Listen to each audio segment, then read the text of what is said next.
তুমি কি কারণে আমাদের ক্লিনিকে এসেছিলে?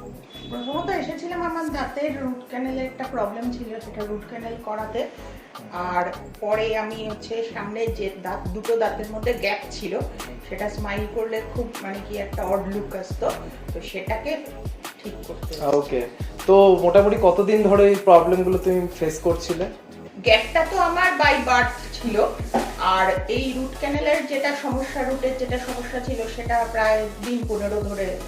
করতে গিয়ে কোনোভাবে পাবলিক অ্যাপিয়ারেন্সে প্রবলেম হতো কি কখনো? হ্যাঁ, ওটা খুবই প্রবলেম হতো। আমি সবসময় ঠোঁটটা চেপেই স্মাইল করতাম, কখনো ওপেন স্মাইল করতাম না। ছবি তোলা সেইগুলো অ্যাভয়েড করতে। হ্যাঁ, হ্যাঁ। মোটামুটি কি কি ধরনের ট্রিটমেন্ট সাজেস্ট করা হয়েছিল? প্রথমত বলা হয়েছিল যে এটার গ্যাপটা পূরণ করার জন্য যে ভিনিয়ারটা বসানো হবে, সেটা সেরামিক ভিনিয়ার করার পরে স্কেলিং করা হয়েছে, স্কেলিং করার পরে পলিশিং করা হয়েছে। এখন কি রকম কি চেঞ্জেস ফিল করো, এখন যাতে তো- তো পার্সোনাল কিছু এক্সপেরিয়েন্স যদি বলো? হ্যাঁ, এখন মানে পুরোপুরি টোটাল চেঞ্জ।